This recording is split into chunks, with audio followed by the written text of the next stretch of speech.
What's the temperature? I couldn't figure out why it said 73 seconds. Ready whenever you are. So you need a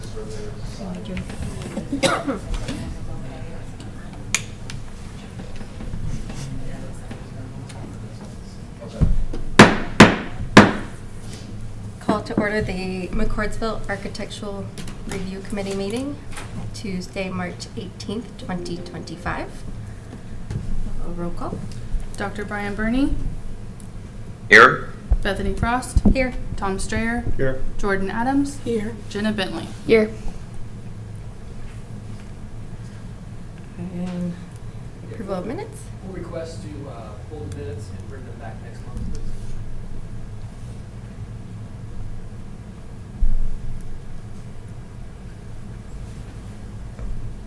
No old business. New business. Yeah, some. A little bit. Yeah. So first up is Drees Home. They're requesting approval to go into Area E of Colonnade. I will invite Stephen doing the presentation from Drees. Come on up.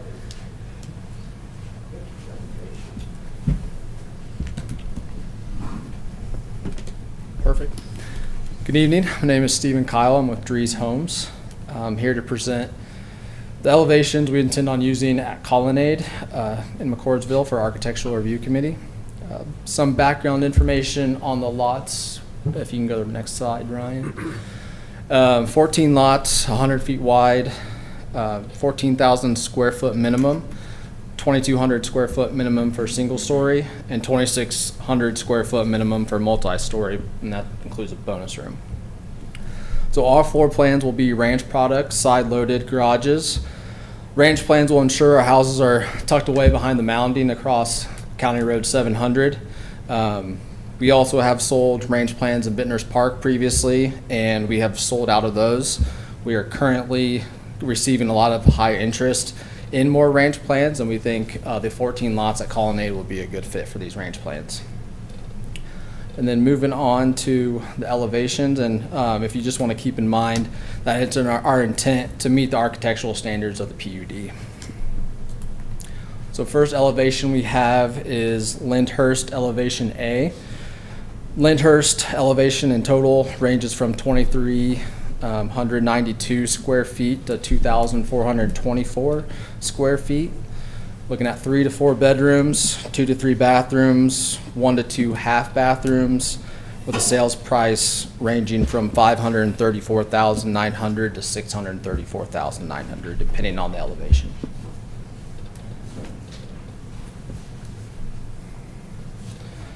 Next elevation, Parquet, ranging from 2,284 square feet to 2,315 square feet, 3 to 5 bedrooms, 3 to 5 bathrooms, 1 to 2 story, and the 2 story being a loft option. Sales price ranging from $529,900 to $629,900.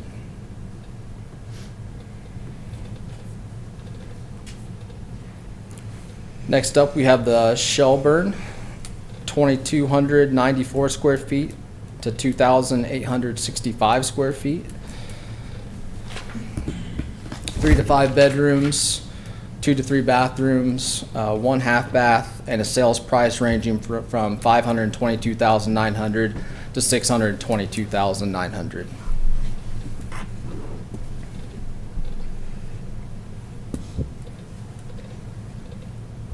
And again, just wanted to keep everybody note that we plan on sticking with the requirements of the PUD and architectural standards. Steve, does that mean you guys will do at least a first floor brick wrap on all the homes? That we would request that we do a wainscot and have that on the side elevations as well.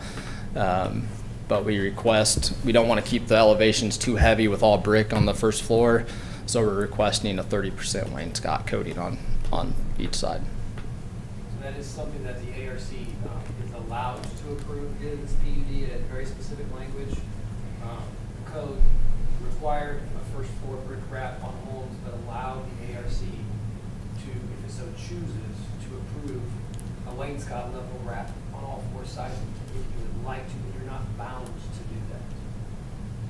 I just know that back when this was approved, there was a lot of back and forth on the quality of these homes, especially because they were up against the road across from custom homes.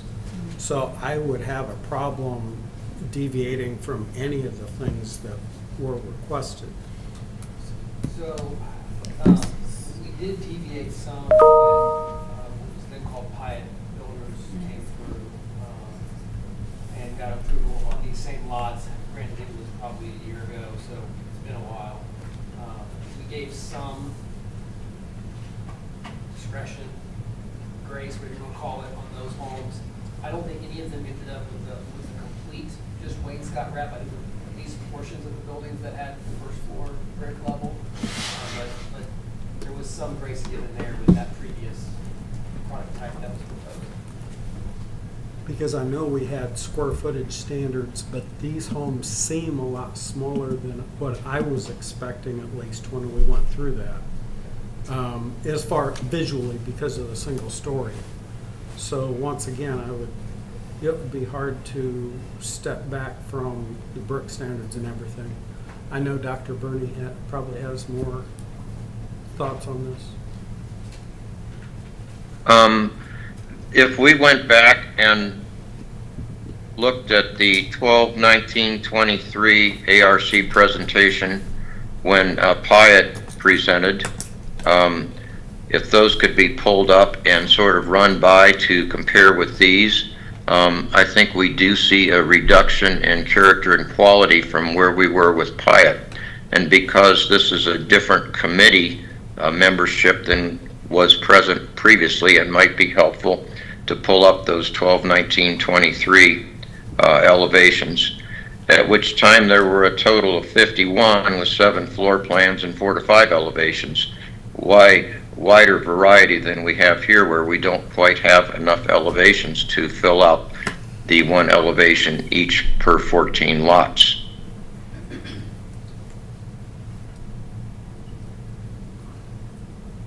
I believe this is it.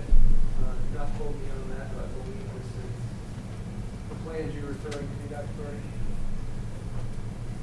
I can't quite hear you, Ryan. Is your microphone on? I believe the plans on the screen are those plans that you're referring to. Well, I can't see the screen, so there was a 12/19/23 ARC link Yeah, to the Pyatt. we brought it back in December of 24. I believe it was. Yeah. So my memory serves, it's always dangerous. We had a presentation in December, as Dr. Birdie referenced. There were some changes made at the meeting, and they came back with additional elevation, with additional changes in February. So I'll kind of scroll through these. You can also pull up the December ones as well. And you're referring to the Pyatt elevations? Pyatt, also known as Taylor Morrison. Yeah. I think my only thing with that is that Taylor Morrison are the builders for the purple and the orange in the layout. Up front, yeah. Right. the 750 And then you have Beezer in that green lot. I think to his point about the fact that the character is kind of different, it more aligns with all of the buildings rather than just Pyatt alone. So while you diminish the character that he's referencing, it still is aligned with all of the building design if you're concluding the Beezer homes as well.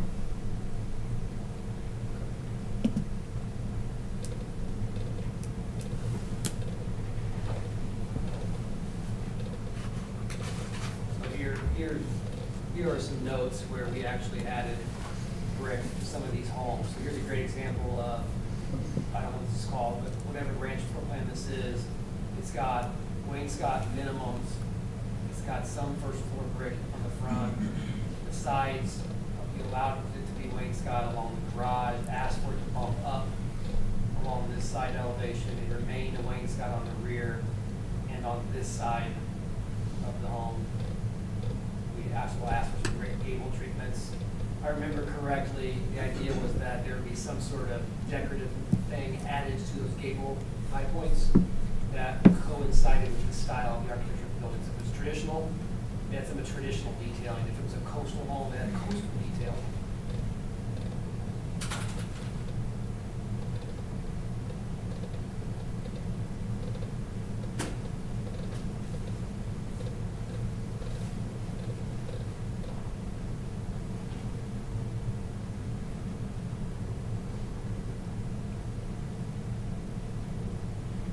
Two-story. Again, the yellow is indicative of brick being added.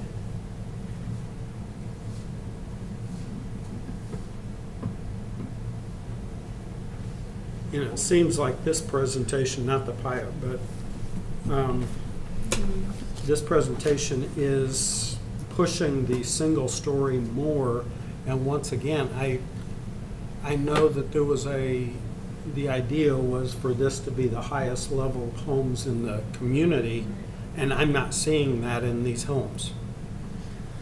Well, just not on the outside of the home, but on the inside as well. We offer each customer to come into our design center and work with our design consultants one-on-one.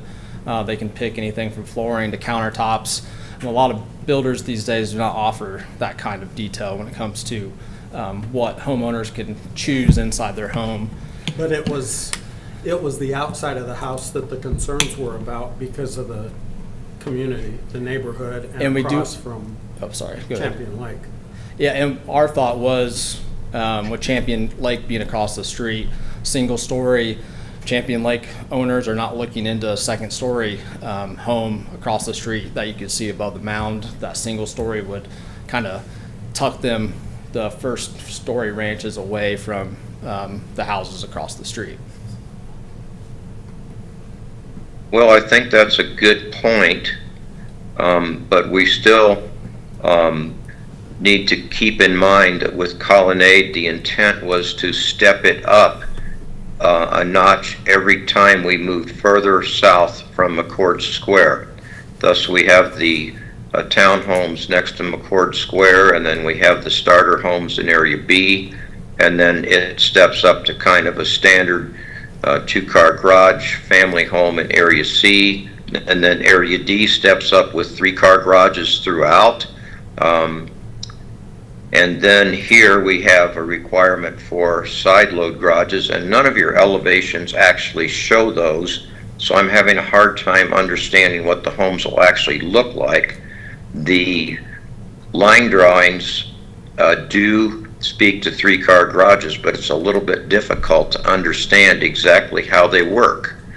They need to be side loaded or rear loaded or courtyard loaded, and the elevations all show front loaded garage doors, which makes it difficult for me to understand what we're exactly looking at. And our renderings, they're very generic renderings through for our division in Indianapolis. We did show in the corner of each elevation for the renderings that we would have side load garages and what that would look like instead of the garage facing the front. Yeah, and I apologize. The technology that we have, I have to keep Dr. Bernie's window in that top corner. And so that's why you're not seeing the side load drawing on there. I can't move that window box. So it's kind of obscuring, excuse me. Could you zoom out so? I can do this. But I think this elevation is an example of no matter what it's like on the inside, this house to me looks more like it would be in the B or C section, not the highest section.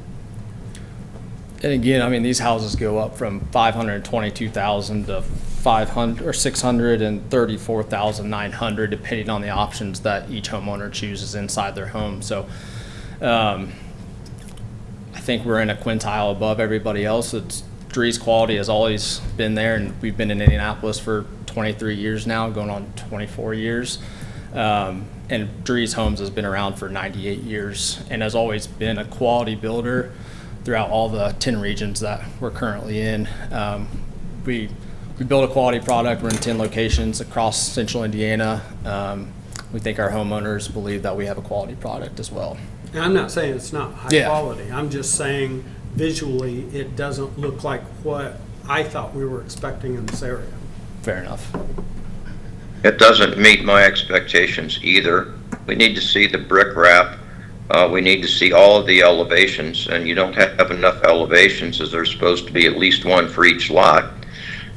We need to see the brick or masonry on the first floor wrap, and there should be at least an attempt on your part to provide that for most of the elevations.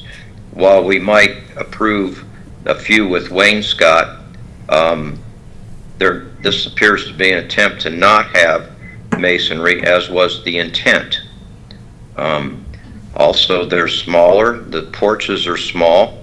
I'm not sure that the number of gables on the front hasn't been overall reduced if you count the elevations for a whole presentation from one builder and look at the number of gables averaging in the character and quality of the buildings that were provided for images or elevations when the PUD was approved. We see a fewer number of gables per residence in your presentation. So the average number of gables has gone down, the number of roof planes visible has gone down, and the number of elevations to choose from has gone down. This appears to be, to me, a product that fits in area C and maybe some in D in colonnade, but it doesn't step up from D for sure.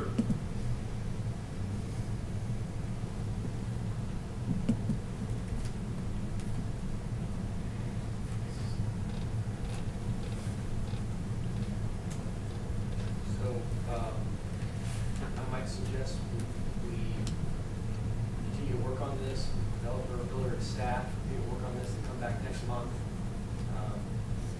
Because some of the homes don't meet the requirements, the ARC is not bound to approve them, so. Okay. That would be my suggestion, unless the ARC has a different preference. That works. And so I guess being newer to the committee, a question of, are there certain elevations where you're asking for the 30% or is it like all of the elevations? And so being able to see that more clearly, I think would be helpful. Okay. And you said it was for 14 lots, correct? Correct. Okay. Yes. Yep. Thank you.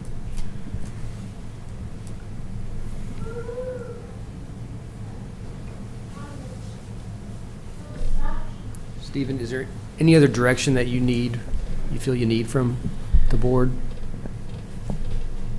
Because ultimately the question we're asking is about the brick right now, right? Yeah, yeah. Okay, and Yeah. that would be the only deviation from the previously approved plan unit development. I think that's the only significant issue. There's some more, more minor things regarding architectural styles Okay. and gable end treatments, but all those things I think are minor in comparison to addressing the brick issue and adding in a few more elevations to the mix. Okay. Well, and I think we got an email that, and I thought it was a good example, the Lyndhurst C and the Lyndhurst J, I think were more what we were thinking of. And most of the rest of the homes don't have the visual appearance that these have. For something like this, like the Lyndhurst C, would the committee be open to a front facade of all brick and then a wainscot wrap on the sides?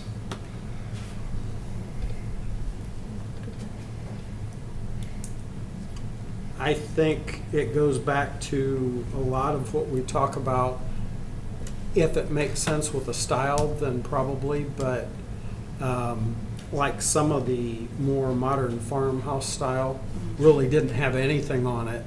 And so even though I like that style, I'm not sure if that makes sense in this area. Okay.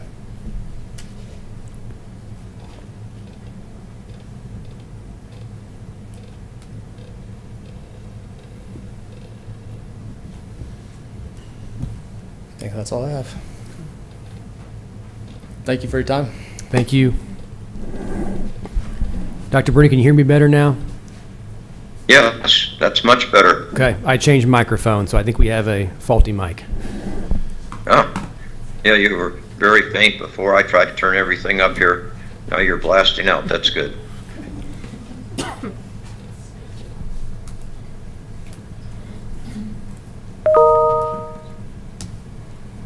All right, next up, Town of McCordsville Community Center. So I will preface this by saying I think this is one of the more cool things the town has done in recent memory. So the town has acquired the old fire station at 7580 Form Street. This is located in Old Town McCordsville. As you guys know, that fire station was decommissioned as a fire station when the new station on 900 North was constructed and built and operated by the Township Fire Territory. So the town's acquired this building and this parcel, and we are seeking to reuse this. Excuse me, I'm having trouble with my technology right now. There we go. That is really small. Let me try to zoom in. Reuse the existing building and transform this into a space for the public. So it's very important for us. This building has served the community as a public facility for longer than I know. We'd like to keep it that way. This building has been built in 3 or 4 stages over the course of its life. It's essentially a collection of, for the most part, larger rooms, and to some extent that will remain that way. We like to make some minor enhancements to the exterior of the building, but keep the predominantly the facade that's there today. Incorporate some storefronts into the building, and transform this into a community center that would feature 2 large meeting rooms, a warming or a catering kitchen, obviously public restrooms, some storage space. Our parks department would likely be housed within the building, and then obviously mechanical and storage units and things like that. So I am here to answer any questions. Matt McCord, our architect, is also here and happy to answer any questions you have. This is just a rehabilitation of the existing building, so this is not new construction. It will be a significant renovation, however. So we're just looking for a recommendation to the Plan Commission, as this is the start of our rezone process on this parcel to enable the transformation. I would just like to add to that the Volunteer Firefighters Organization, which did own the building and which has very graciously donated it to the town, does wish to maintain some of their history there. So we're not wanting to completely change the character of the building. We're wanting to honor their heritage, and there will be a display of their artifacts, and they will be keeping a small space inside the building to continue their organization. So we want to keep some of the things they have, like the original horse-drawn pumper I think they have, and the one-man pumper where one man pumps and the other man has a hose and can do the hosing of the fire. So it's very nice in that regard, and it will give us some much needed space, and we hope to be able to work out a parking sharing agreement with the United Methodist Church next door so that we can all have adequate parking for all of our events, which when we're just our own parking alone, we might exceed our capacity there. So we're hoping to share and have the church be able to use ours too, but that's not totally worked out yet.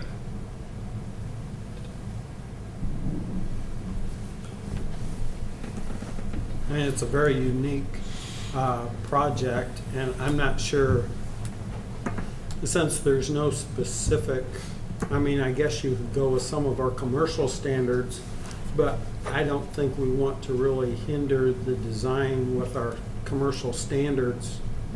So at this point, I don't have any input into it. I just think it's a great idea.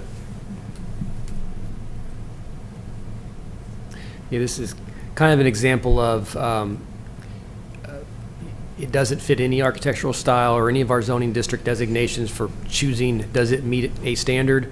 But we wanted to follow the process that we make everyone else follow. And so we are following that process and coming forward with this request for a recommendation to the Plan Commission. Are those all windows to replace the doors. That is the And then intent. open. That is the intent. I will say, we have not gotten to a detailed design stage nor detailed cost estimating. And so the hope is to bring in lots of natural light into these spaces. But, we are requesting some flexibility once we find out what costs are going to be.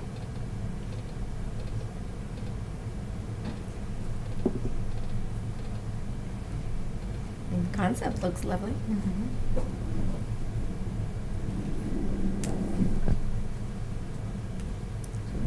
Staff would just request a favorable recommendation to the Plan Commission, and we do need to do that by roll call vote. If someone wants to first, then we can do that. I move to, is this a recommendation? Yeah. A recommendation to approve the community center as presented to the Plan Commission. Second. Okay, roll call. Dr. Brian Burney, Yes? Jenna Bentley, Yes. Jordan Adams, Yes. Tom Strayer, Yes. Bethany Frost. Yes. Thank you.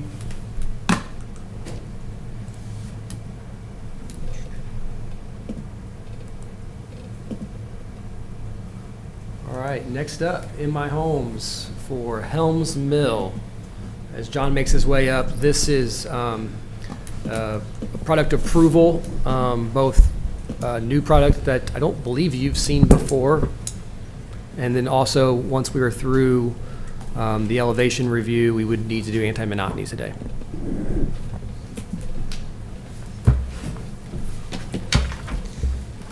I believe all of the elevations in this one were ones that were previously discussed when we came through on the preliminary. No real changes, so I really think we're in for the anti-monotony. There was a whole bunch that were labeled not in PUD. I think they were updated, and then there's some brick masonry elevations in there. Yeah, same elevations with maybe a little more masonry on them. I believe that's correct, yeah.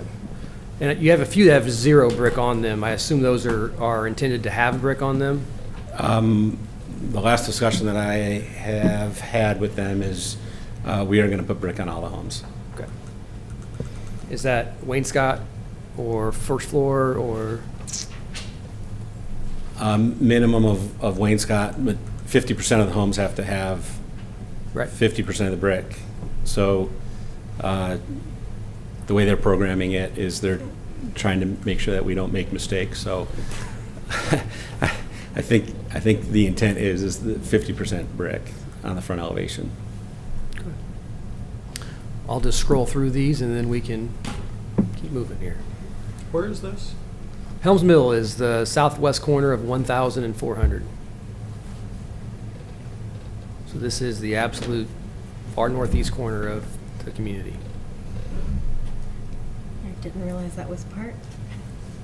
Pass it on the way to taking kids to school. If I'm going too fast, please let me know.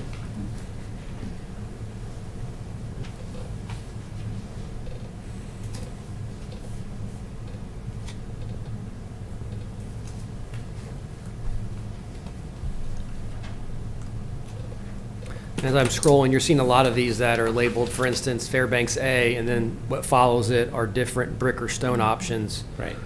From an anti-monotony perspective, we consider all Fairbanks A's Fairbanks Yes. A's.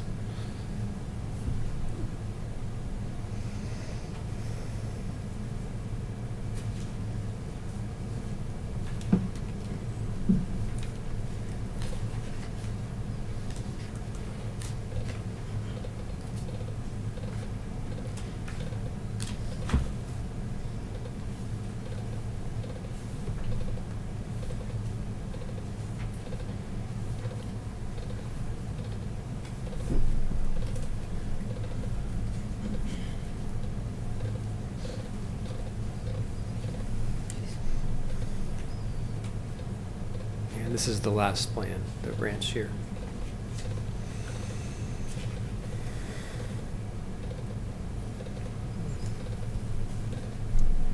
Any initial questions from the board?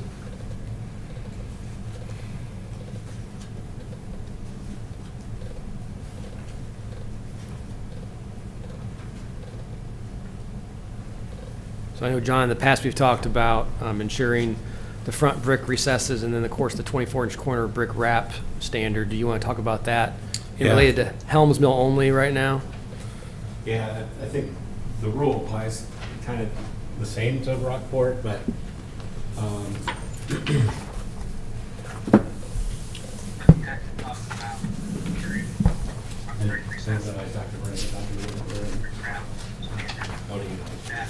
I can snap a picture and send it to you.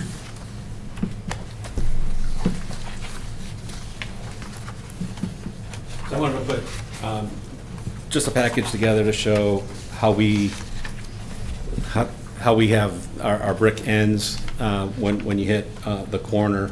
And I've driven through some of the neighborhoods that have been built. Sometimes when you turn that corner, there's a window in the way. Sometimes there's utility boxes in the way. Hampton's Walk has a house that had brick that came down and then went back up and around the electric meter box.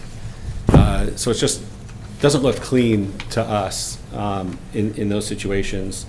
And that first picture, what that highlights is our 1x6 board that runs along the edge as a trim that covers up the end of the brick. It goes all the way down to the brick ledge, so you don't see any of the foundation area of where the brick sits on the ledge. And then it also provides opportunities for downspouts and things that are typically matching the trim color to go on the trim itself. It almost makes it disappear from view.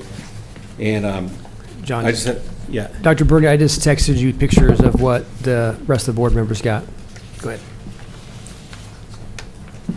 And then the third page has a picture of a house that I took that was built several years ago. I think in the mid-90s, there was a time period where a few builders in the area tried to do a 24-inch return like that. And you can see the downspout just kind of sticks out there right on the end. It just doesn't fit. And if that brick did not wrap the corner and you had a trim piece on that, that downspout would really just kind of disappear into it. And then the last page, that one happens to be a side load garage. And it's kind of a dark picture, I apologize for that, but it just kind of shows that there's not a great place to end that. In that case, it ended right on the edge of the garage, and then it just doesn't look crisp and clear for us. We believe having a distinct corner ending termination point, works the best.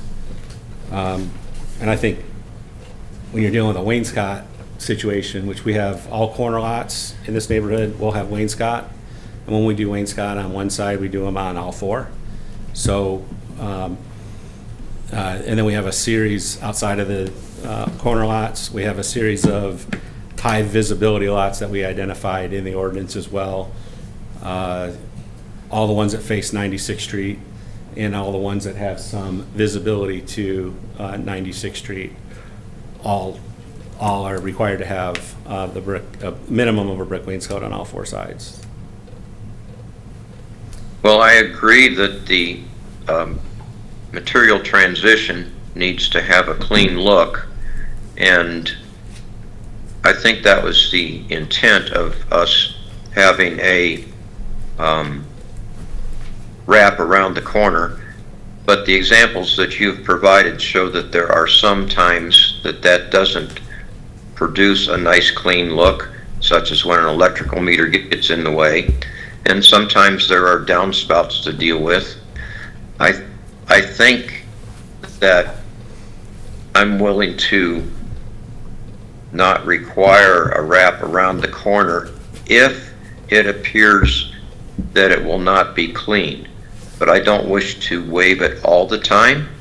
I think that there are specific circumstances where it could be, and I'm pretty happy with corner boards as a substitute, if that can be a transition. You usually have 6 to 8 inches at least before you get into a window or something else that's interfering, or a gutter, and a gutter can always be mounted to a corner board, front or side. So maybe we could agree to do something like that.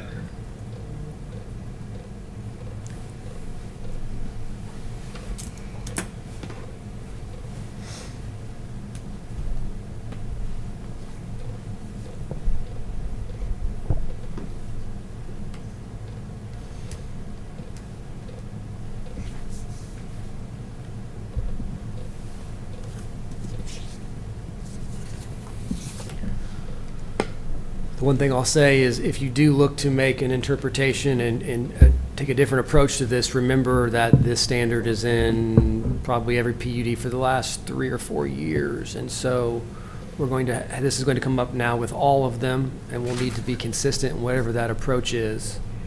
I'll also say I'll think about this some more as you guys contemplate this, but I'm a little concerned about if the ARC has the ability to just waive that requirement. Let me think about that as you guys discuss the matter.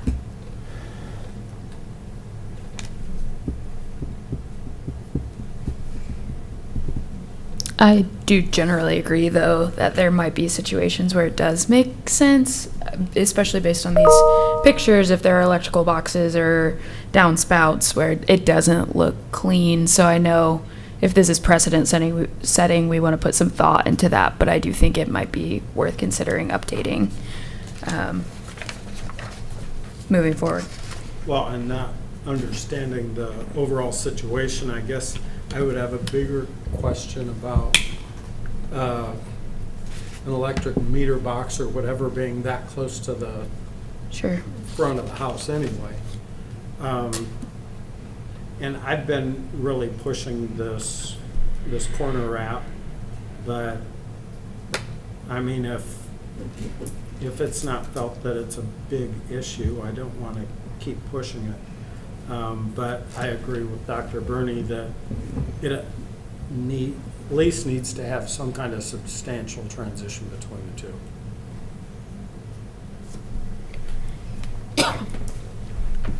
And I guess sounds like something that we need to table until you can look into it more. As I read it, the power that you have, I'll just read this. Any home elevation submitted which either is not on the approved elevations list or does not comply with Exhibit C of this ordinance may be submitted for review by the ARC.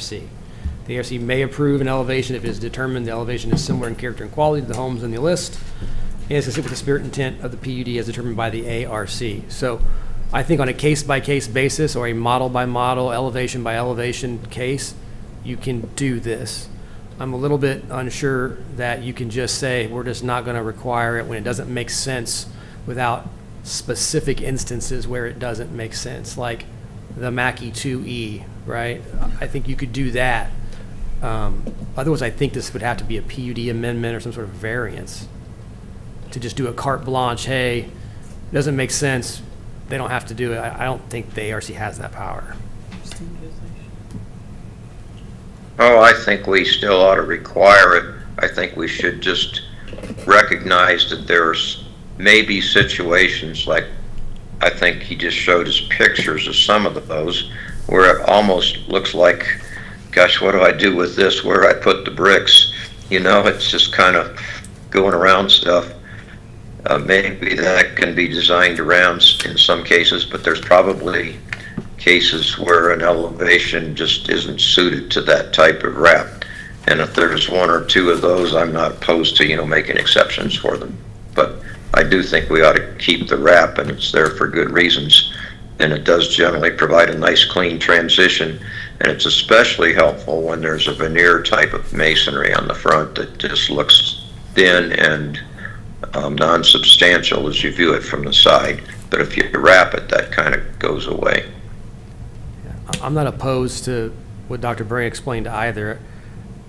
If we do this again, I think it needs to be a case-by-case, elevation-by-elevation basis, and we need to be very clear, because while we may sit here today and say, well, we think it's, what I've seen in the past is say, hey, staff can make this decision on a permit basis, and what happens is staff thinks it makes a very reasonable decision on a permit, and someone disagrees with that permit or that decision, and then we have problems. Because not everyone thinks the same way. So I want to be, one, I think it has to be on a case-by-case basis, or I keep saying case-by-case, it's really elevation by elevation. That's number one. And then number two, be very, very clear about what your expectations are of staff's permit process for this. I think when we were here a few months ago and we had this conversation, one thing that was brought up was the thin brick situation, which none of our houses utilize the thin brick situation. So if that is like the determining factor that we're trying to make a bad brick job look better, lack of a better term, we're already using a full size brick in our elevations here. So I don't think we have that situation. Well, I don't think we allow thin brick unless it has the, and I'm not even sure whether we allow it, but unless it has the appearance on the corner of being real brick anyway. I'm not aware of any builder that uses thin brick around here. Could be wrong, but I haven't seen it show up on any Yeah. of the homes that came in front of us.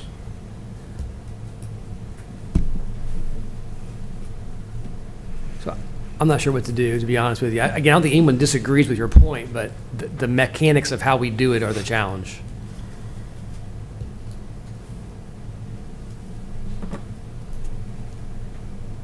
Last month, I remember you saying something to the effect that it was challenging in certain scenarios, and so I kind of took that as I thought we were going to come forward with specific instances of it.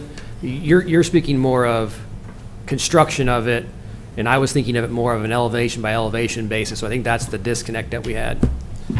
Well, I mean, I think if you look at it from a perspective of the first picture that I show, that if we wrap that with a 2-inch brick, now that gutter that you Stands try to out. hide is Stands now out. jumping out at you. Yeah. And that's going to happen it happens repeatedly there. The second picture, that 2-inch brick will get into that first set of windows, the 24-inch brick. So there's other scenarios where we have windows like that pop out. Yep.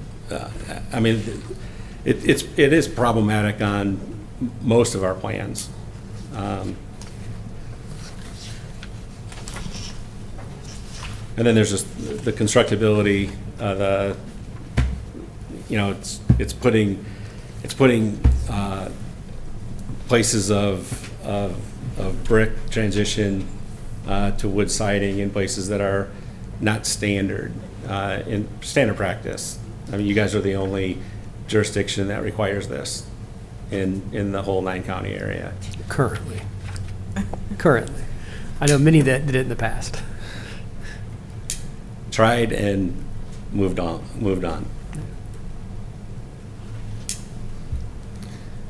Architecture is the eye of the beholder, so, some people like it, some people don't. So, I personally, as I drove through some of the communities this evening, just to kind of get an idea of who's doing them, and in some cases, there's no rhyme or reason as to which ones have it and which ones don't. So obviously, there's a transition period here, because I think there's 2 or 3 neighborhoods that are active today that require it, that came through zoning about the same time we did. And I don't see it in some of the neighborhoods either.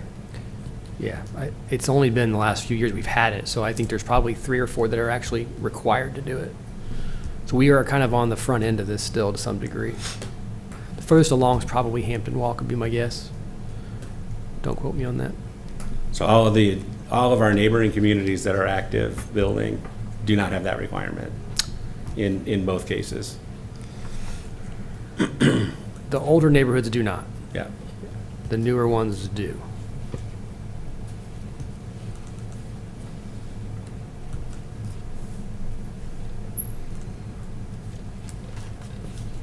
So this could be something, I'll throw an idea out there, just to keep things moving. A few years or so back, we identified an issue with a requirement for a window on the side of a garage, and it was conflicting with porch columns and other things at times.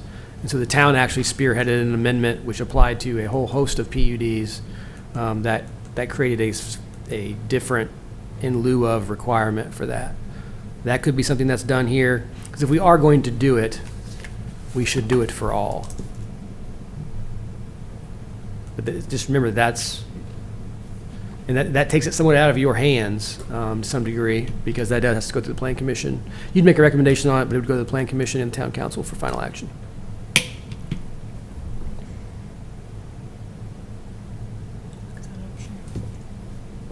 I like that idea. What's that? I like that idea. Okay. 'Cause I was stuck on just being consistent with other things we've done and other decisions we've made.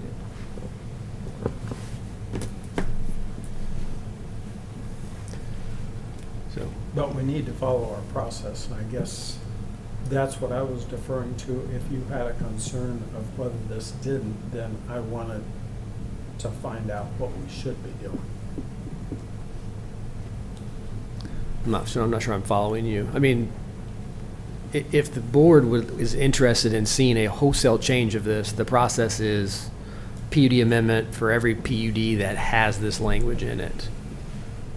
And how we'd start it right now, essentially, if you give direction to staff to begin that process, staff would start it. We would be the starter of the application. We would go back through the PUDs that have it, identify them all, and draft an ordinance which would amend all of them. And in doing that process, we'd reach out to every single one of the developers in charge of those projects to make sure they're comfortable with it, which they are probably all likely to be, to sign on to the petition and go through that process. So it would start here tonight if that's what you are requesting. It'd probably be ready for Plan Commission by April. And assuming it's through in one meeting, it's on the May council meeting for final action. Well, I'll just say that wrapping the masonry slightly around the corner usually provides a more seamless and visually pleasing transition of materials. It kind of avoids the abrupt change that occurs when materials meet exactly at a corner, and it kind of lends a feeling of sturdiness and craftsmanship to the building, I think. It also offers better interlocking of materials, which probably increases the stability of the wall at the corner, especially for load-bearing designs, and it lends itself, I think, to better waterproofing from a construction standpoint. There's less of a direct line for moisture to penetrate. I think from a builder's standpoint, there's probably a little more material waste with the wrap, and that might increase costs slightly, and they're probably looking at this more from a cost standpoint. And again, I'm willing to waive it in specific cases where it can be shown that it's problematic. But, you know, like that one electrical meter thing, I'd say, like Tom Strayer said, that it's just too close to the front corner. The electrical meter's in the wrong place. It points out that problem. So there's all these things to consider, and we need to do it in a uniform fashion and not trample completely on our tradition, I think. That is the other option. Yep.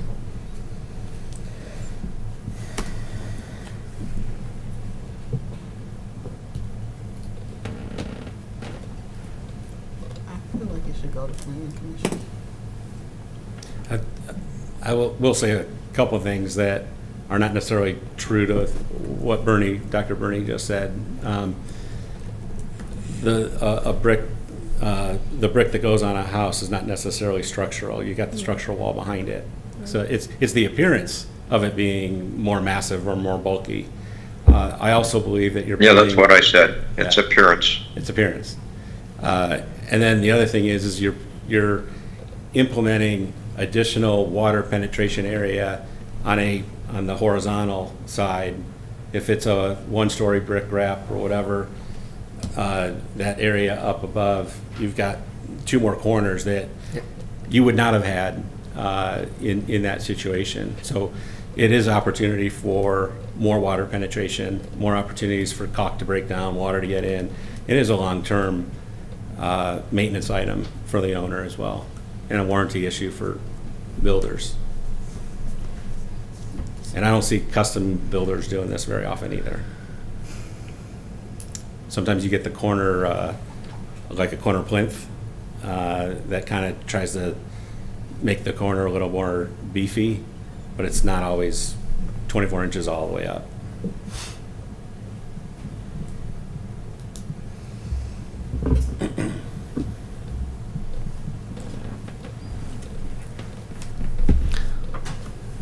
I don't know if the gutter bothers me that much, because what if it was a first floor brick wrap all the way around the house? You're still going to see the gutters. They're still going to pop out. So.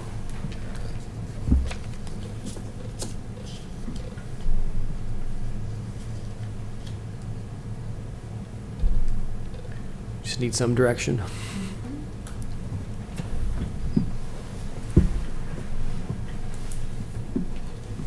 Well, I think we should just waive it when we're specifically asked and shown a true aesthetic or structural reason for doing so.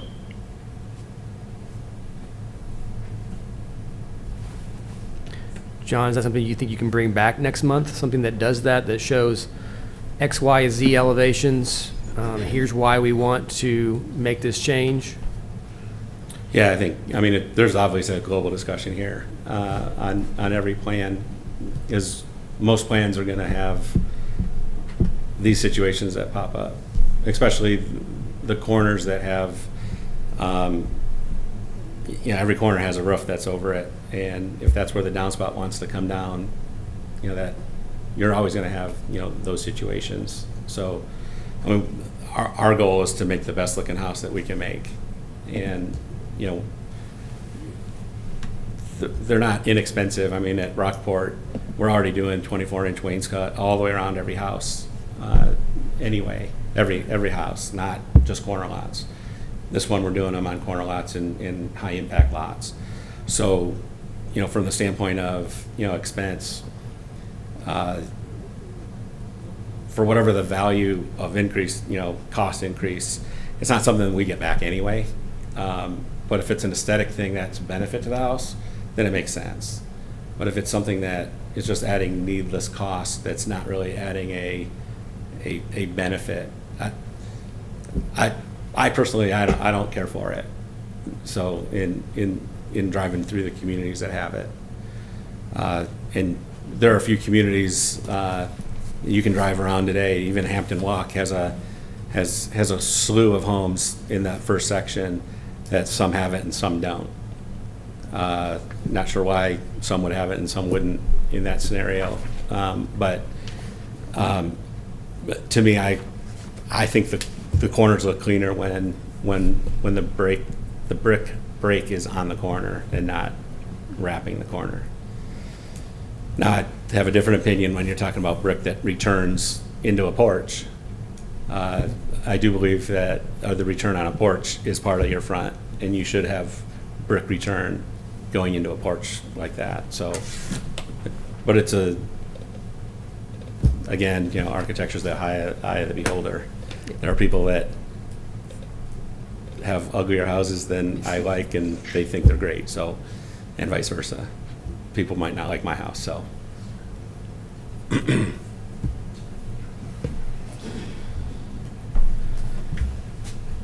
We can bring it back. We do have one permit.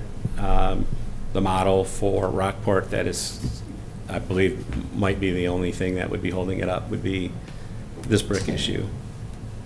Okay.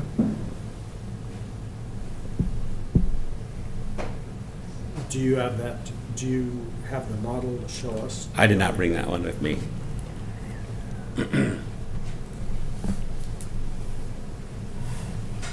As I was standing here, I was realizing I probably should have.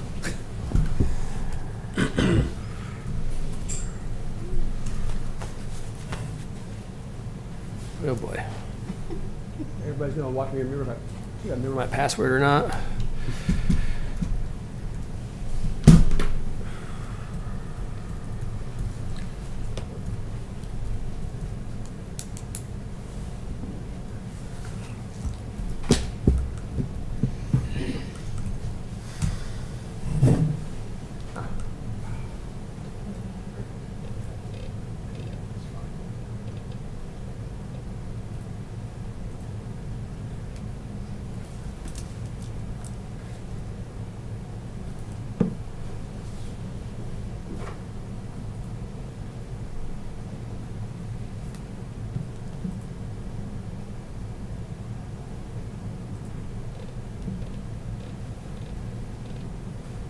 Right there. Does that look right? Yep.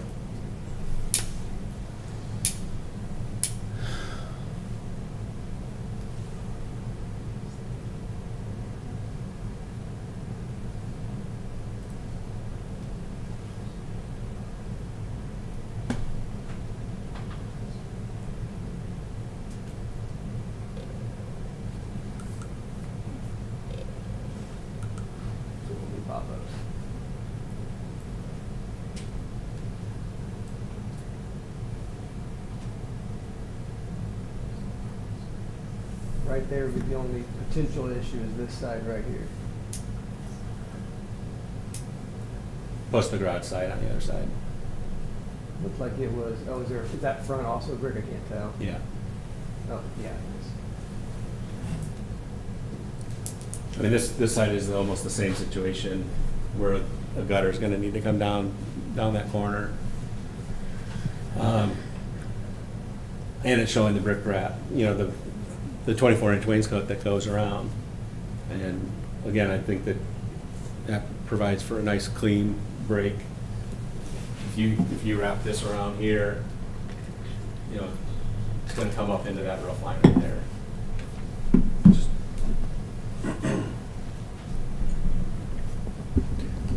So again, this being a specific elevation on a specific lot, if you deem it in compliance with the character intent of the PUD, you could approve this tonight, allow us to issue a model permit and move forward until next month where we revisit this on a more global scale. I think I would be good with them moving forward with this, and for me having more context on the global conversation, because I think, to me, I hear what you're saying, and looking at some of these pictures, to me what looks cleaner is different than apparently what's been discussed in previous meetings. So I am comfortable with this moving forward, and then talking about next steps on whether an ordinance needs to be amended to address all PUDs moving forward. I just think with being a new member, I'm not comfortable on that holistic conversation yet, but I am comfortable with this moving forward. I guess I'm just trying to figure out what the purpose of having the exception on this one that I don't see significantly different than the other houses. I think personally where I'm at is I think it's a cleaner look, and so I think I am good with it, but I understand not wanting to take a hodgepodge approach as well. So I think just philosophically we might be in different places on the wrap, but I also know I lack context on some of why that was included in the PUD process. So I would be differential to the Plan Commission as well on some of this conversation moving forward.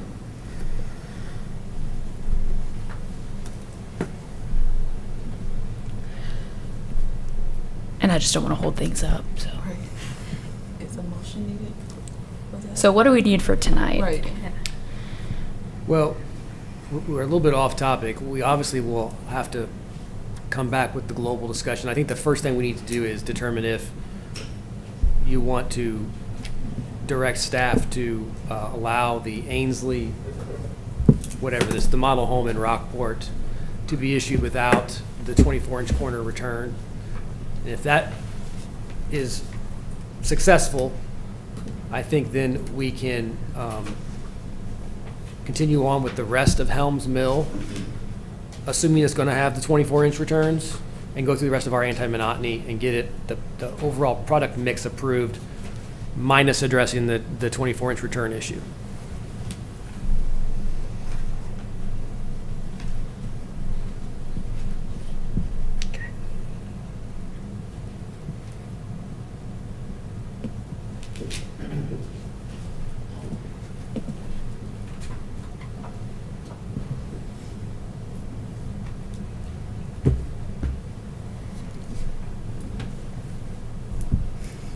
So we just need a motion of some sort.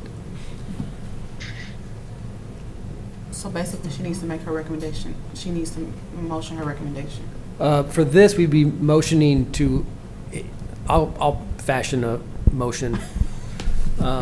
You could say, motion to approve the Ainsley home as presented on the model home lot in Rockport without the 24-inch corner return. I make a motion to approve the Ainsley elevation without the 24-inch wraparound For just the model. for just the model house, to move forward with that one. Second. Roll call. Dr. Brian Burney, Yes? Bethany Frost, I'm decided. Jenna Bentley, Yes. Jordan Adams. Yes. Tom Strayer. No. I don't know. Bethany Frost.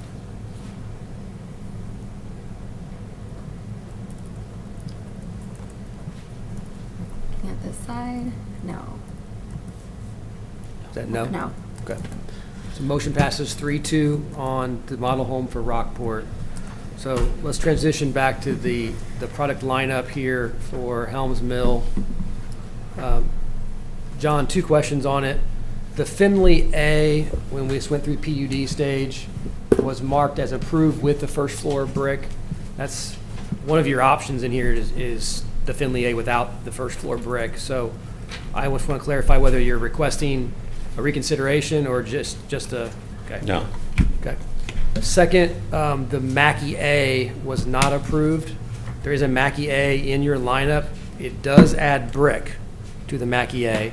So it's really a question for the board, whether they want to consider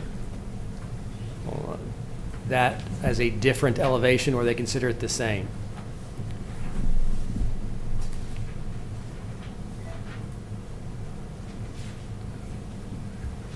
I was under the interpretation that the lack of brick was the problem when we came through the first time.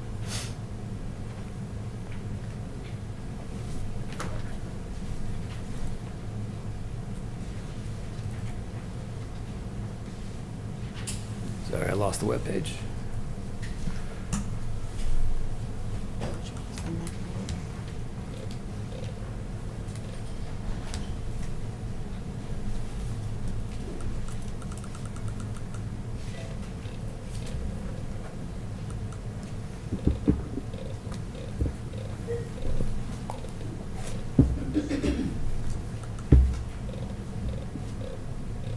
So there's the Mackey A.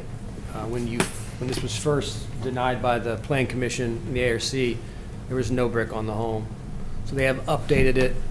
It has the same name with the optional brick. I just want to make sure the ARC is comfortable with that. I don't think it was just the brick that we didn't care for. I don't think so either. It looks, I'm sorry. What was that, but I Becky? don't think so either. It looks like a pretty plain. Then I would withdraw the A. Okay, so we could make a motion, if you so choose, to accept the product lineup as presented, denoting that the Finley A must have a first floor brick and that the Mackey A has been, all versions of the Mackey A have been pulled from the petition.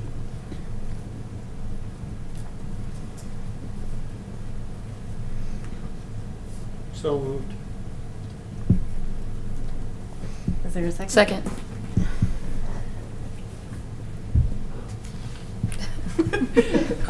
Brian Burney. Yes? Bethany Frost. Yes. Tom Strayer. Yes. Jordan Adams. Yes. Jenna Bentley. Yes. Okay, anti-monotony. First up, I'm going to have to adjust this window. The Ackerman A and the Ackerman B.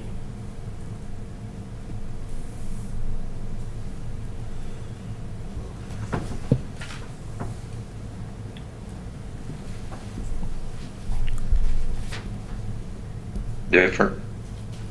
Different. Agree. I think they look different.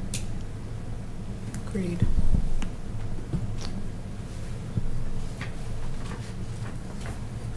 Ackerman A and Ackerman D. Different. Look different to me. Different. Different? A and Findley B. Different. Different. Different? Findley B and Ackerman D as a dog. So similar. Similar. Is that 3? Similar. Okay. And John, jump in as you want to highlight things.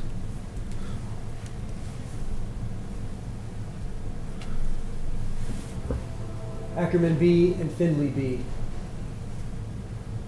So similar. Similar. Similar? Similar.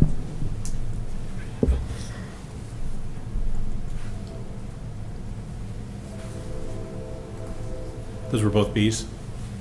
B and, no, it was the Ackerman B and the Finley, yes, B. Bs. Yes. And then we have the Ackerman B and the Ackerman D.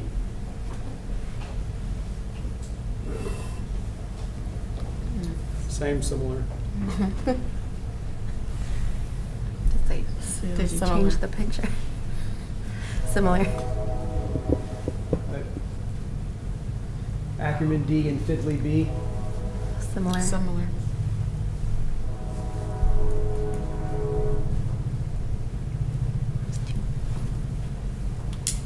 Ashton B and Mackey E. That was just two. That was just two on the last one. Hey, what? Hmm? What'd you say? It was just two. Oh, sorry. Different. Oh, Wait, what'd you I say? said different On this one or the last one? on this one. Because On the we, last one. Oh, we didn't do the last one. I'll say similar, because then that's three, right? I'm similar. I thought I said it. Oh, for this one, similar. Yeah. There you go. Ashton B and Mackey E.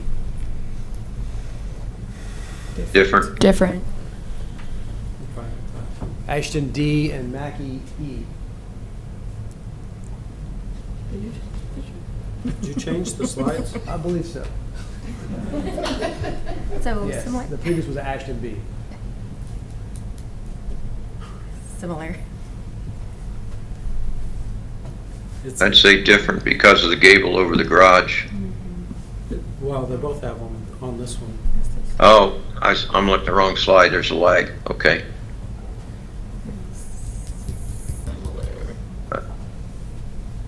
I say similar. I'd say similar. Where are we at? Or, yeah, similar. Similar?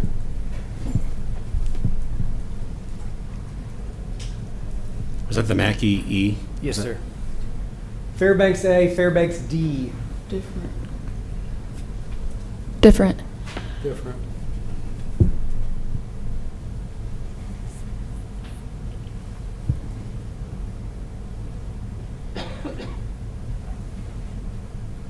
I think similar, but that was three. Three different. There's three difference? Yeah. Okay. Fairbanks C and Fairbanks D.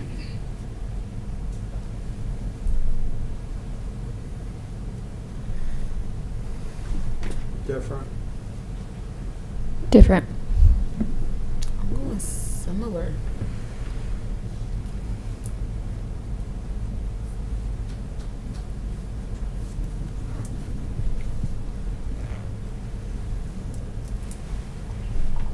I've heard two difference and one similar, I think. Mhm. Like this one stumped me. I don't usually get stumped. Fairbanks C and D look different to me. That's three. It's three. That's three. Okay. Fairbanks C and E. Different.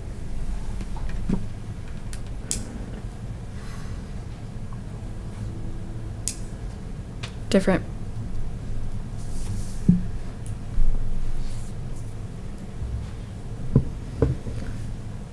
Similar.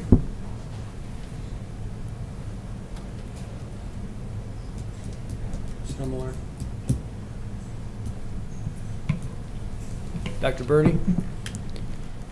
No, there's a little lag in the photos, so C and E on Fairbanks to me look similar. So that's three similar.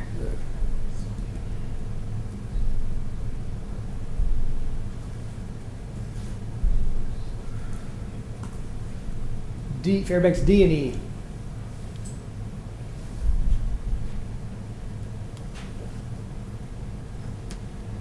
You don't make it easy for I know, us. right? Big difference here is you got two gables on the left and a single gable on the right. Yeah.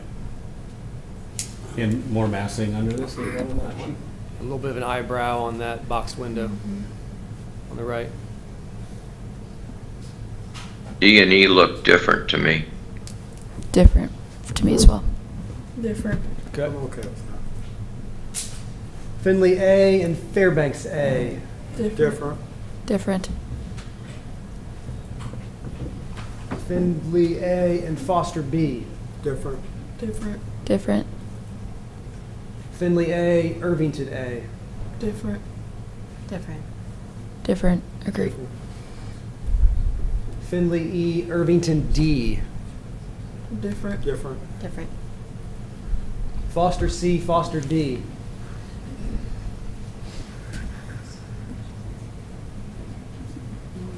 Similar.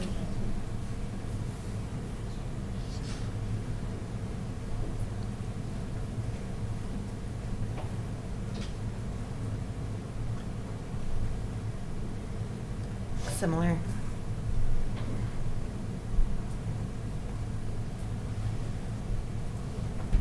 Foster C and D look similar to me. That's 3, correct? Yeah.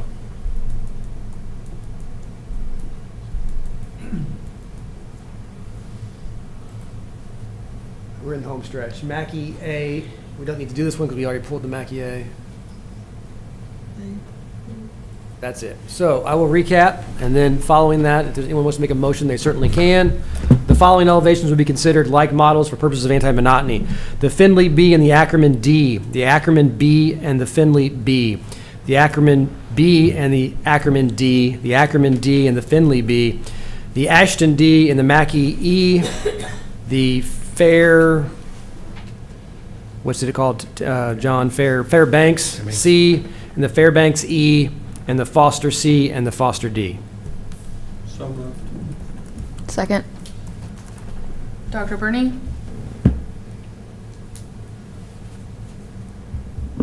We're looking at the Mackey 2 and 2A and Mackey 2B. There's been a motion to approve the anti-monotony as presented. Oh, yes. Bethany Frost? Yes. Tom Strayer? Yes. Jordan Adams? Yes. Jenna Bentley? Yes. Thank you. Thank you.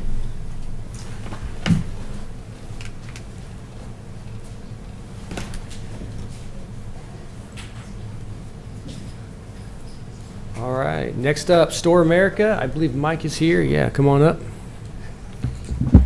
Mike, if you could give us kind of the global view or the pitch for the overall self-storage buildings, and then we will dig into the staff report. Thanks.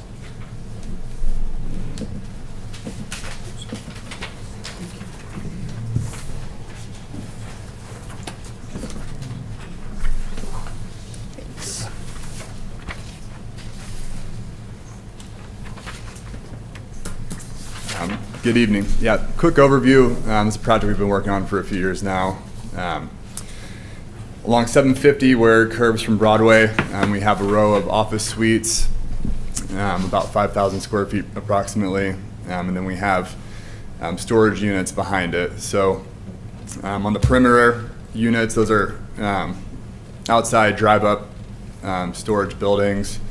We've, through the PUD process and Plan Commission, we agreed to enhance the appearance of these buildings several times, doing brick liners on the perimeter walls that'll be facing streets to shield, the interior buildings from traffic and nearby businesses and residential areas there.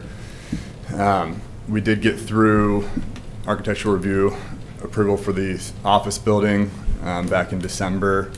And I think, we received some comments today from Ryan, which we already responded to, the majority of them from our design team. But a lot of what we discussed at that meeting in December also equates to what we're doing here with the storage buildings when it comes to the brick liner on the exterior facing walls. So, Ryan, I don't know if you want me to go through your comments that you already sent. Yeah. I did email you some, and you probably haven't had a chance to see them, but like I just said, with the articulation on the perimeter buildings, like I showed in December, and like you see the second page with a sample of that brick liner, we're already planning on at the end, on every end of the storage buildings there will be a wall or fence that connects the two buildings. So that's going to obviously be a different visual from what you'll see for the whole length of the storage buildings. But then with what you see there, I mean, those are, they can come in a variety of forms. And so we're planning on doing kind of vertical concrete sort of stamped look like stone to break those long lengths of brick on the perimeter. So that's something that was already being assumed there. Help me out then. I'm not following that.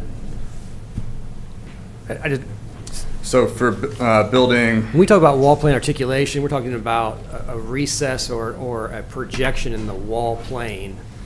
I mean, it'd be a look of a different material, almost. Okay, so you're proposing just a different material, not an articulation of the wall plane. Essentially, yeah. So there has to be some articulation in the wall plane. I guess that would be the ARC's interpretation if you wanted to consider just the fact that there's two materials as articulation or not. But the PUD specifically says it doesn't have to meet our normal articulation standards. This is a self-storage facility, but it needs to have some articulation as determined by the ARC. So wouldn't that become a BZA issue? No, this specifically allows you to make the determination as what type of articulation you will allow. And it clearly denotes the expectations are not our normal expectations, which are much more significant.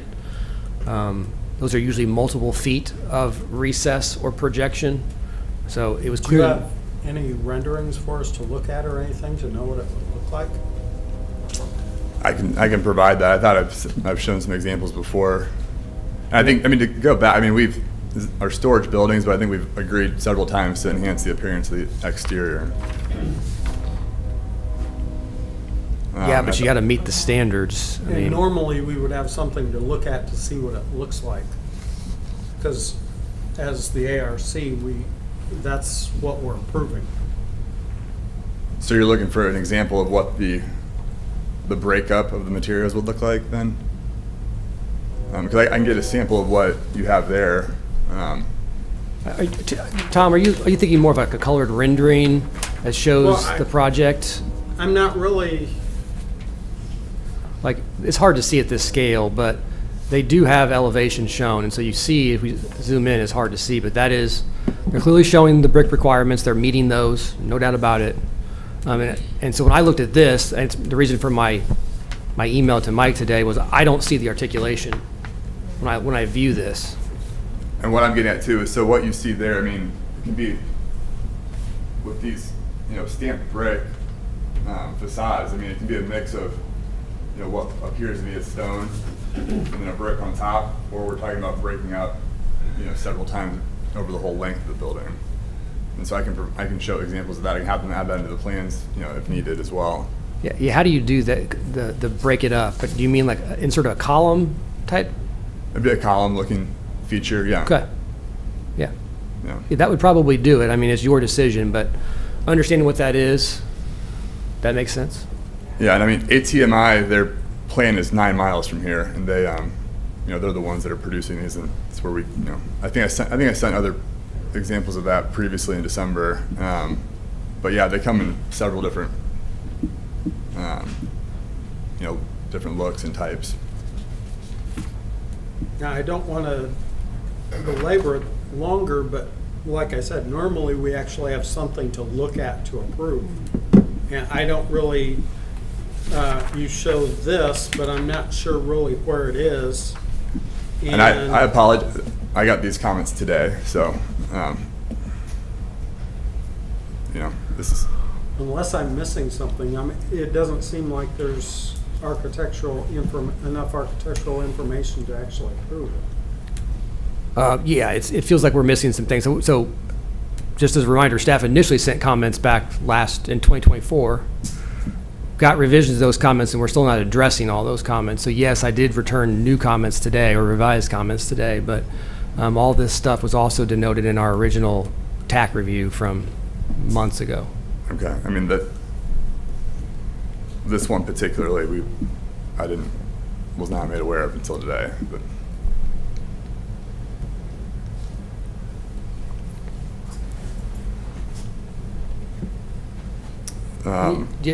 Maybe the better way to go, do you have any other questions for the petitioner on this? Because it looks like we're going to be coming back next month. So are there other concerns that you may have? I have a few things I would like to work through while we're here and have some time. But anything that the board has any questions on, so that when we come back next month, we're efficient and can get this one off our docket. No. No comments. So just confirm, the brick colors that will be used on the walls will match the office buildings? Office building, yep. And then two last things for us. So the PUD requires a top feature in the form of a roof element or a stone cap to be present on the exterior walls of the storage buildings. And so that's what this diagram is of, I believe. Yeah, I mean, you can see where that high side trim is labeled, and that's the feature that will be there. Is that like a metal coping essentially? Yep, yeah. So, A piece of flashing, yeah. yeah, the PUD was fairly open-ended. This again places this on the ARC for your determination as to whether that constitutes a top feature in the form of a roof element or a stone cap. So if you have concerns, it'd be great to let Mike know now. If you don't, then great, and we can move on.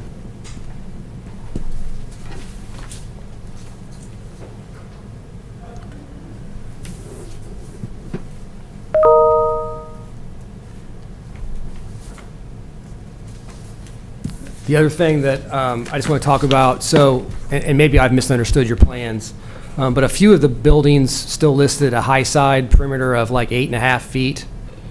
And it looked to me like your interior buildings were 10 plus to the ridge cap. And so, unless I'm missing something, it would appear like those interior buildings are going to be visible from the perimeter. And perimeter doesn't mean just from a street, it means from any perimeter. And I think that's where the confusion was, Okay. so we'll raise all the Okay. buildings. So, Okay, yeah. that's all I have. And then your last question, yeah, there won't be any AC units on top of the buildings or mechanicals, so. Any further direction other than wanting to understand the perimeter and the articulation? I mean, can we make it contingent on, an approval contingent on providing an example of what that articulation will look like? Sure. You guys can absolutely do that. You could even leave that decision to the staff if you so choose.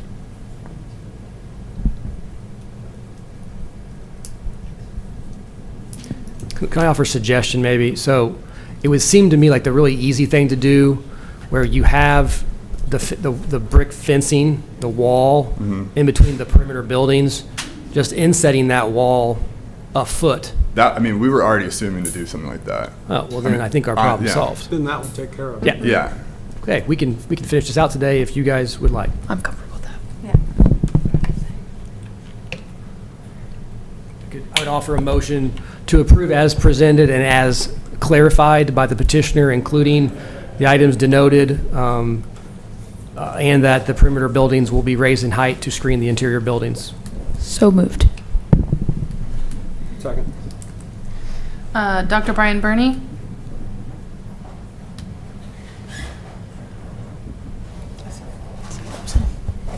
Dr. Burney, can you hear us?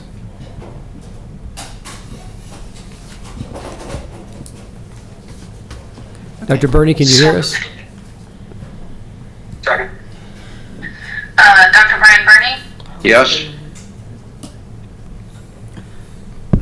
Bethany Frost, Yes. Tom Strayer, Yes. Jordan Adams, Yes. Shannon Bentley. Yes. Yes, I can. I vote yes. Thank you. All right, thank you. Thank you.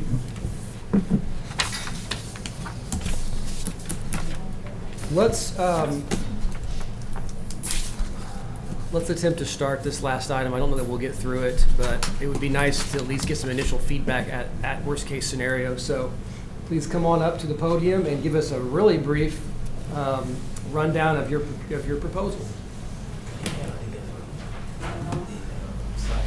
Yeah. A slide deck, I have this. Rendering, yes, I have that.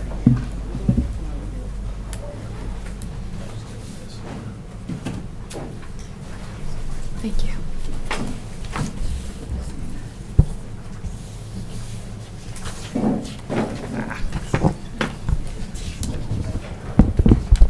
We're only going to have like 2 or 3 minutes, so Okay. hit the high points, and then let's see if we can get some feedback from the committee. If we have to come back next month, we can do it on the same night as your plan commission, but I want to at least get initial feedback to you. Okay, okay. I'll introduce myself. I am Lisa Gamble. This is Michelle Miller. We'll make it really brief. We are actually just proposing to make some modifications and possibly open a cigar lounge at 6383 Broadway. I don't know if we can kind of see the pictures, what we're trying to do to the exterior building.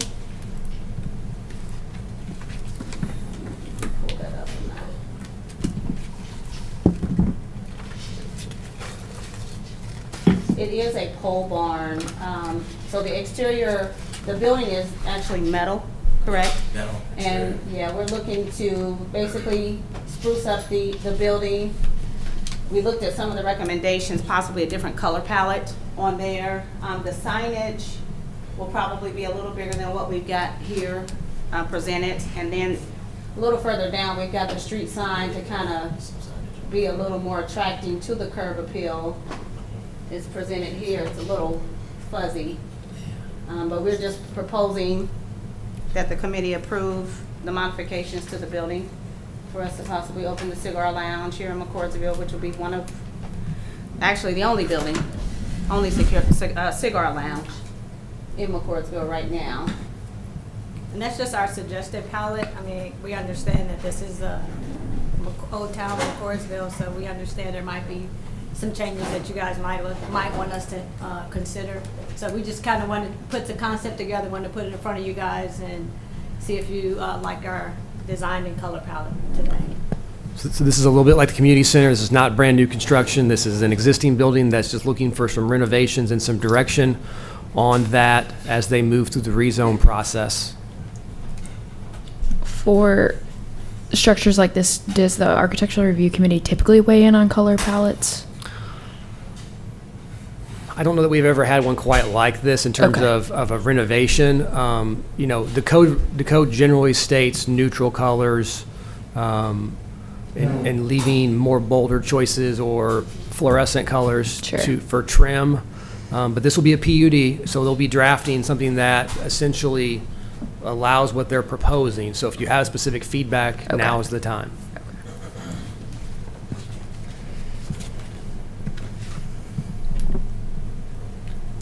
So you're proposing just to paint the existing steel?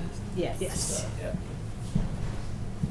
And adding, right now, there's a garage door to the left there. That would be a glass door that could lift up in the summertime, have outside events, and adding an additional patio to the left there.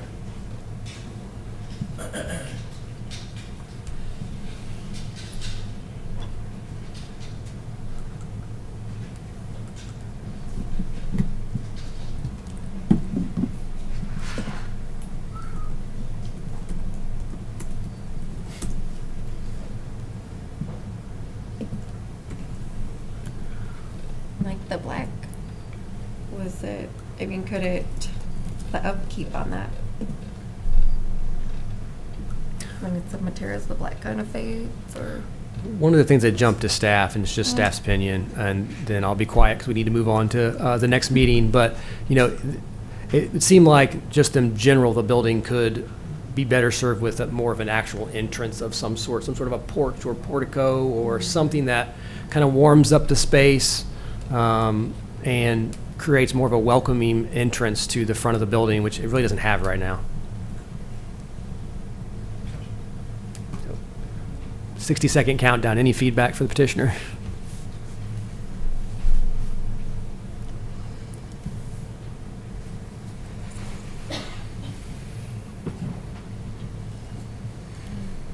And then last question for the board is just, do you want this to come back next month for anything else?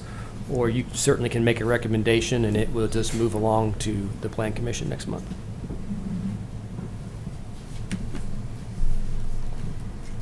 Staff is wanting to see the revised. I agree with Ryan So I'm gonna ask. that it's just, it's a pole barn, it's just plain. So do you want to see a modification on the entrance? Or are you?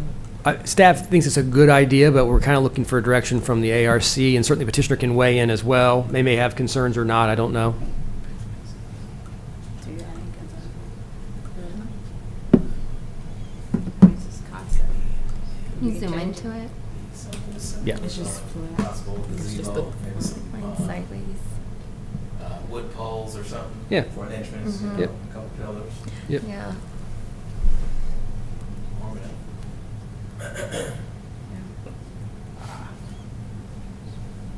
AI assistance killing me. I guess my main concern is just painting that metal is not really going to give it that look. And that's probably my biggest concern. Okay. Why is that, Tom? Educate us. Well, unless you use a very matte paint or something that doesn't.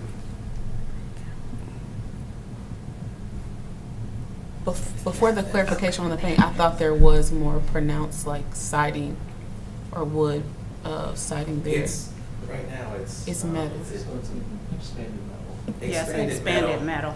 Yeah, and I try to mimic the texture of what's there now.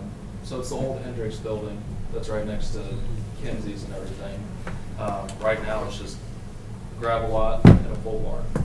Basically, what they're trying to do is just get your thoughts on changing the color.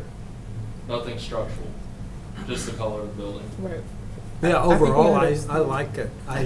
I think it looks good on there. My only concern is it was rendered more as barn siding, Right. which it won't be. Okay. Okay. Let's get closer to the. Yeah, okay. Okay, anything else?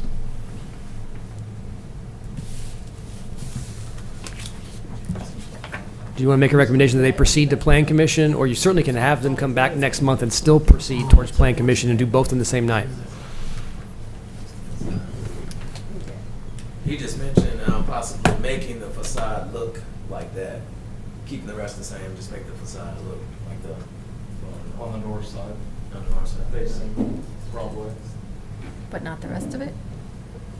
Right. I mean, what would be the east side of it, so that's where there's an overhead door. They're wanting to basically take the garage door and make it a glass door, which goes with what's gonna happen at the. At the community fire center. department, Yeah. Or community center. But the north side of it, I mean, it's just barn siding, corrugated metal. They have different patterns you can put on there. So that's something that would have to be ran across you guys again. So right now, it's just more of. Let me make a suggestion. Let me make a suggestion that you've given some good feedback today. I think they've listened to that.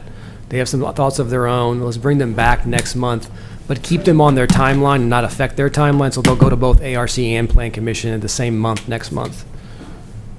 If someone wants to make that motion, we can keep this moving. So moved. Second. Bethany Frost. Yes. Tom Strayer. Yes. Jordan Adams. Yes. Jenna Bentley. Yes. Dr. Burney.